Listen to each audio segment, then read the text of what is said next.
morning, everybody. My voice didn't come out today. Good morning, everybody. I hope everybody's doing very, very well. I hope your week has been going great so far. I just wanted to share something that's been in my heart for about 2 weeks now. And it came because I was talking, it's something that I've heard from my own life. I'm been going through problems in my personal life for as long as I can remember. Um, but so I've heard a lot of people like telling me things like this, and then I was listening to a friend of mine speak about her own problems that she's dealing with, and it just kind of like a light bulb just went off, and I wanted to share this with you. Maybe cause a little bit of controversy, but I'm all for it. So here's the thing. What is the difference between God can, God will, and God is? There's a huge difference between those three. And then the fact is, what is the solution to all three, right? So let me explain.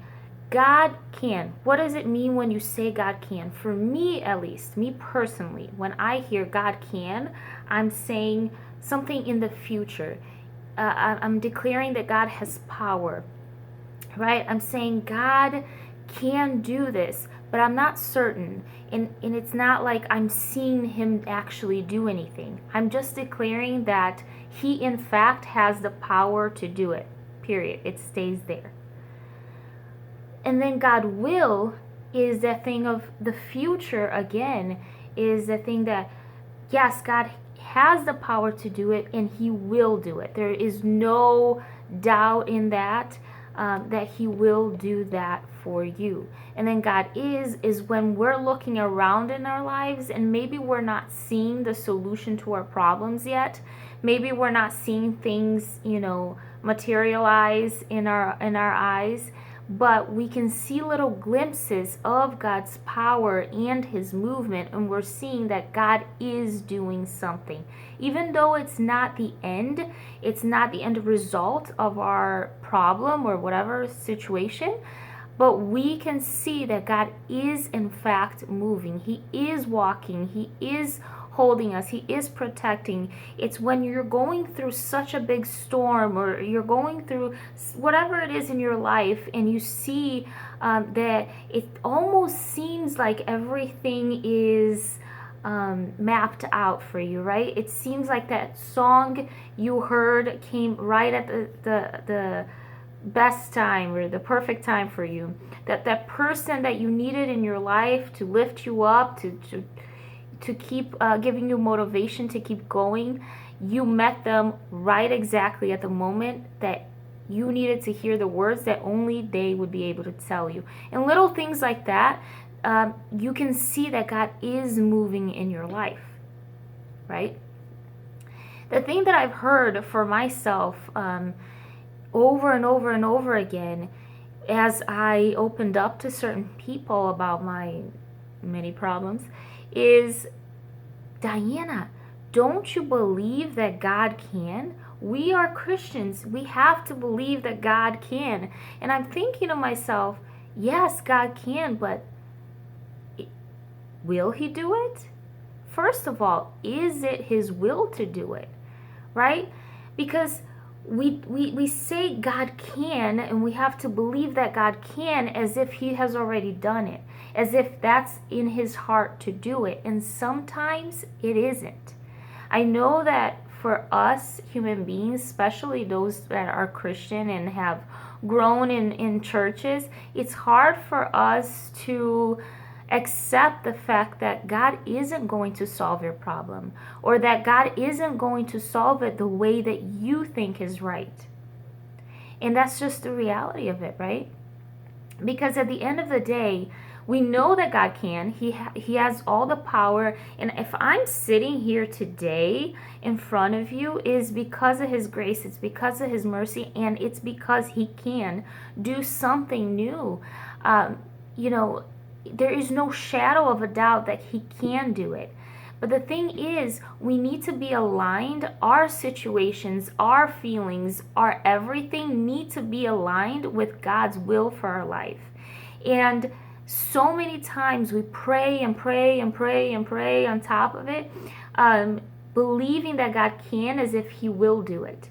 Believing that God can and has the power to change a person, or to give you that dream job, or to cure you from whatever disease you're going through, right? And we're believing and we're praying about it, but it does not mean that He will do it. It does not mean, and it's so hard for us sometimes to accept that sometimes God won't do it. He won't do it the way you want it, and sometimes He won't do it at all. I have seen plenty of people, Christian people, faithful people to God, that have died from diseases. Yes, God can. He has cured in the past, and He can, of course, cure today still. But then, why didn't He do it for those people?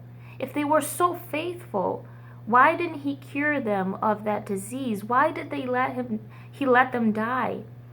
Why did He let friendships in our lives, go away? Why did He let us allow for us to lose that job that we so liked?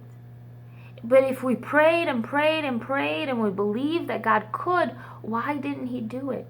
Because just because He can, just because God has the power to do something, does not mean that He will do something. It doesn't. It doesn't. And we need to be comfortable with saying that and thinking that. We need to get to a place where we surrender. And let me explain surrender, because it took me a whole year to understand what surrendering is. Surrendering is not, I don't feel this anymore, and so I give it to you, God. Or, Lord, I'm okay with whatever you're doing, and so I give it to you, and I put in your feet, but I'm still thinking about it.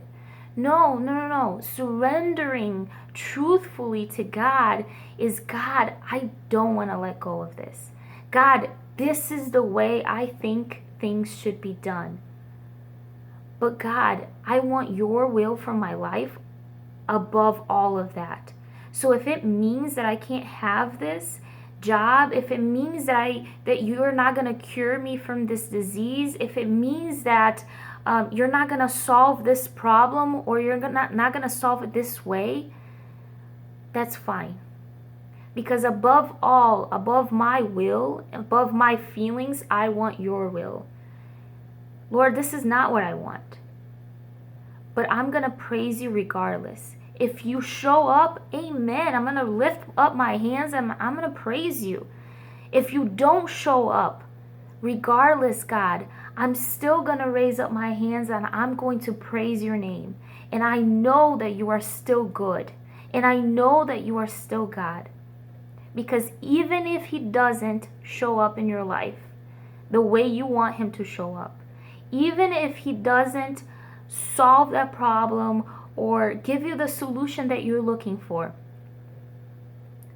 like you so wanted, like you so believed, surrendering is, even if He doesn't, you still raise up your hands and you worship Him and you glorify His name, because you know that even though it hurts you, even though it's hard to accept, His will is better for you. Because you know that even though you're gonna have to do some mental juggling to accept His will for your life, and to accept that He knows best for you, even though you don't really understand it, and even though for you it doesn't really make sense. What a powerful God, how could He not do something like this? Even though you don't have all the answers, you're still gonna glorify His name. You're gonna say, I know the God that I serve. Because when we are so caught up in worshiping God and believing that God can and God can and God can, we get caught up in this idea that God has no personal will. And we get caught up on what he can do for us, in his works for us, in the solutions, and what he's going to say, and who the people are that he's going to send. And we forget to worship the God of those solutions. We forget to worship the God that created the earth and the heavens. We forget to worship the one that is giving us those things. And we instead worship what they do for us, what he does for us. And so we lose sight of what his actual will is for our lives. So we need to get to this point where we understand the difference between God can do something in my life. He's powerful, he's almighty, of course he can. God will do something for my life. You know, it's certain. And God is. It's much more rewarding and so much better if we live in God is. Because when you're saying God is, you're worshiping the God who is doing those things and not the works that he's doing. You're worshiping him regardless of what you're seeing around you or you're not seeing around you. You're looking for little things around in your life, for little doors that he closed, for little doors that he opened, for that certain song that he, that just happened to come on the radio when you most needed to hear something like that. You're looking for those little details, and you're worshiping constantly, consistently him in those little details in the process. And you're not so focused on the end solution, and you're not so focused and so losing your peace, and focus on what he's gonna do and what he's gonna do and what he's gonna do, but I don't see anything what he's gonna do. No. Relax. There's a word in the Bible that's my favorite verse ever that says, "Be still and know that I am God." Whatever he does, if he shows up for you, if he cures you or he doesn't, if he shows up in your life to save that person in your life or not, maybe it's to give you that job or that car, or he doesn't. Maybe he closes those doors. But it's important for us to live in the God is of the present. And because then we are able to worship him because of those doors being closed. Because we say, regardless, God, if you do it or if you don't, I will still praise your name. I still know the God that I serve. I know that you are good. This is what the book of Daniel is all about. It's just surrendering.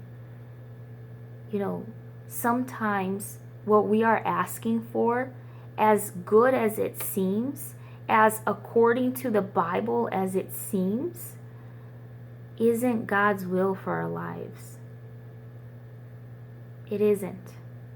And sometimes you know this, and God pushes you and pushes you and pushes you in the opposite direction, and you're praying and you're fasting and you're putting all of your attention, all of your energy towards that one thing, and that's not what God has for you. And you say, but God, how? In your word it says this, but God has something better for you. Because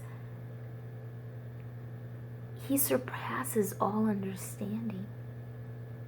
There are things going on around us that we don't know about. Our future, only God knows.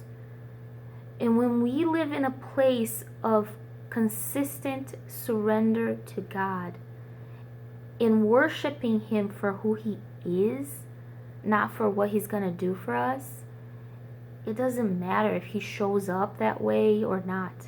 It doesn't matter if he shows through or not. It doesn't matter if his answer goes according to our answer or not. We still worship him. We still praise his name. We still are faithful to him. because we're not worshiping his works, we're worshiping him. So may today, this weekend, as this year ends, reflect on this past year. Have you truly been able to surrender to God? Have you been believing that God can do something, He will do something, but do you know if that's actually His will for your life? If He didn't give you whatever you're asking for today, are you still able to lift up your hands and worship Him? Are you still able to smile and praise His name and be faithful to Him? Or are you going to be disappointed and hurt and get away from His will? Are you really walking in God's presence, in His will for your life? Just something to think about. May God bless you. I hope this served as encouragement. I'm sorry for my voice. It's terribly early today that I'm filming this, but I hope it encouraged you. If it did, if it helped you at all, if you have any questions that you did not understand what I'm talking about, please let me know and I'll answer them. If you have any prayer requests, please, all the people that send me prayer requests or want to open up or whatever, I do pray for you. So please send me your prayer requests, and if you have any questions, like I said, leave it down below. Please share this video with whoever you think would help. Subscribe to the channel, and I'll see you guys next time. Bye.